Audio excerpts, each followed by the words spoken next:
Salut à tous, c'est Vince et aujourd'hui on se retrouve dans une nouvelle vidéo. Et aujourd'hui, je vais vous expliquer quel matériel j'utilise lors de mes photos de portrait.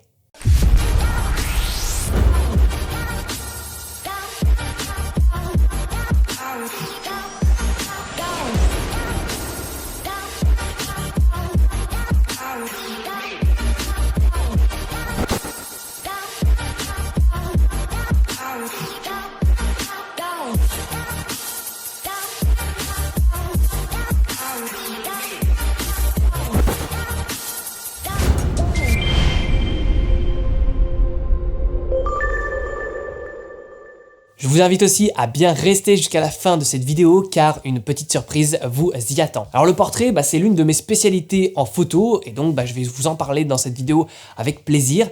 Et en portrait, comme dans les autres styles de photos d'ailleurs, et on l'a vu d'ailleurs aussi dans d'autres vidéos, le matériel c'est clairement pas ce qui est le plus important.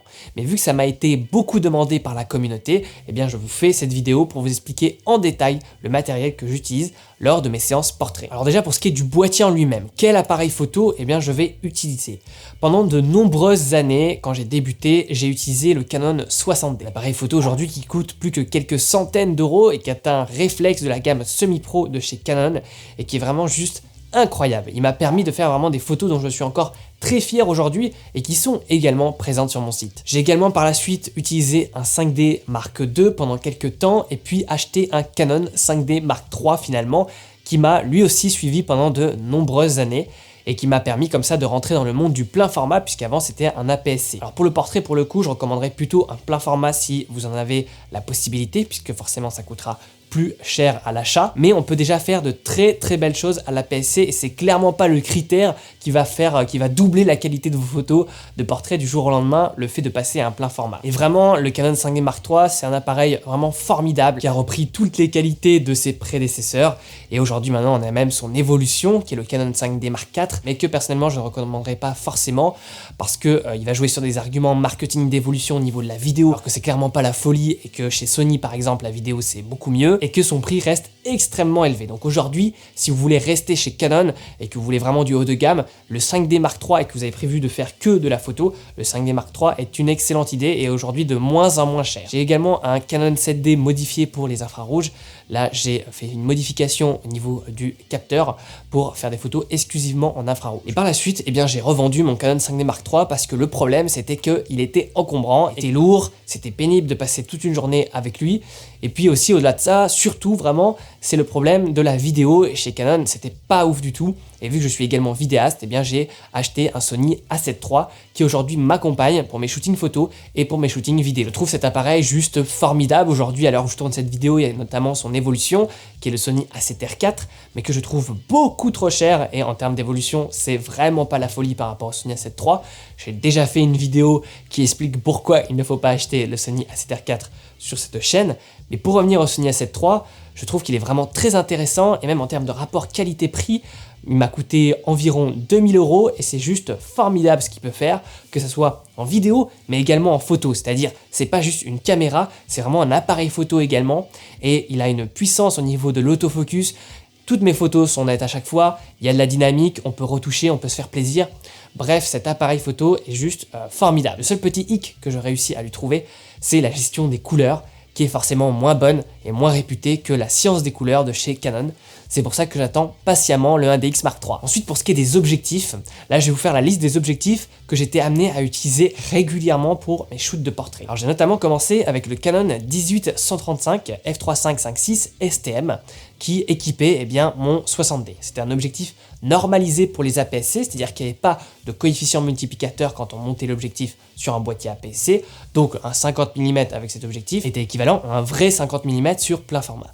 Donc ça c'était intéressant au niveau de l'angle de champ. C'est également un objectif qui était récent, résistant à la poussière et à l'humidité. Également le piqué était vraiment intéressant et il m'a permis comme ça d'explorer tout un range de focales. Alors certes, l'ouverture minimale n'était pas très importante, c'était 3.5.5.6, mais il m'a permis comme ça d'essayer de 18 à 135 et il avait également un système de stabilisation optique très performant. J'ai pu aussi utiliser le Canon 28-70L f2.8 qui était l'objectif de mon père, qui est en fait l'ancêtre du 24-70 de chez Canon. Là aussi c'est un très bon objectif, mais il m'arrivait parfois d'être frustré de ne pas pouvoir descendre en dessous de 28 et d'aller au-delà de 70, même si on gardait l'ouverture de 8. Le fait de garder comme ça cette ouverture constante en 2.8, et notamment chez Canon en sériel, fait que cet objectif coûte extrêmement cher. Et du coup, comme premier objectif pour vous lancer dans la photo de portrait, c'est pas forcément ce que je vous recommanderais. Ensuite, il y a le Canon 70-200 f2.8, qui est vraiment juste formidable, que ça soit là aussi en vidéo et photo sur des modèles humains, c'est juste incroyable ce que ça fait, ça crée une profondeur de champ vraiment très agréable avec un rendu vraiment comme si vous aviez un moyen format argentique ou numérique, ça crée un rendu très intéressant, ça crée une compression des perspectives qui fait que ça grandit la personne, ça grandit le modèle, ça améliore sa photogénie, également ça fait ressortir votre personnage de l'arrière-plan comme aucun autre objectif. Ensuite j'ai fait l'acquisition d'un Canon 50-1.4 que j'ai gardé pendant quelques temps, mais qui avait vraiment des défauts de mise au point récurrents, qui n'arrivait pas à faire le focus. Et pour le coup, même quand il y arrivait, la différence de piqué entre la version 1.4 et la version 1.8 de chez Canon, puisque j'avais eu la 1.8 avant, n'était pas saisissante. Vraiment, j'ai perdu tellement de temps, d'argent et d'énergie parce que je voulais avoir ce fameux 1.4, parce qu'il y avait des problèmes de conception avec cet objectif, que j'ai dû faire des allers-retours au SAV, bref, je veux plus jamais en entendre parler. Et pour le coup, avec le 50-1.8, qui est aujourd'hui vraiment mon objectif fétiche pour les portraits, c'est juste formidable cet objectif, il coûte très peu cher. Et chez Canon par exemple, il coûte 100 €, qui en fait l'un des meilleurs objectifs photo, toutes marques confondues et tout prix confondu. Aussi j'ai travaillé pendant un temps avec un Canon 85 mm 1.2, donc là pour le coup c'est très difficile de faire la mise au point manuellement, il faut vraiment que votre appareil photo ait un bon système d'autofocus, parce qu'au point manuel, avec cette distance focale et avec cette ouverture, vraiment l'objectif il est énorme, c'est un puits à photons le truc, c'est très difficile. Également j'ai utilisé et j'utilise encore actuellement un Tamron 28-75 2.8 pour monture Sony, qui est vraiment très intéressant et très performant. C'est selon moi le meilleur objectif niveau rapport qualité-prix pour Sony. Et clairement en fait le 28-75 de Tamron, j'ai aucune action chez eux, mais c'est l'équivalent du Sony G Master 24-70 2.8 aussi, donc c'est les mêmes. Alors il y a sûrement quelques différences de piqué pour les puristes, mais en vrai, la plupart du temps on s'en fiche mais complètement, et ils vignettent peut-être un petit peu, mais ça se retouche très facilement. Et clairement j'ai fait des superbes photos dont je suis très fier avec cet objectif, et pour le coup il coûte aux alentours de 800 €, là où la version de Sony coûte 2500 €. Donc ça fait quand même réfléchir pour gagner 1 mm de piqué. Mais je dirais que mon meilleur objectif pour la photo de portrait, ça reste le 50-1.8. Ensuite, pour ce qui est des accessoires additionnels, il y a un truc vraiment qui m'a changé la vie, c'est le Viewfinder. Alors le Viewfinder, c'est quoi? C'est une loupe qu'on va venir clipser, plugger, coller à l'écran de votre boîtier d'appareil photo, ou l'écran de Live View, et il va vous permettre déjà de faire un grossissement x3, donc déjà de bien mieux voir votre image que vous prenez en photo.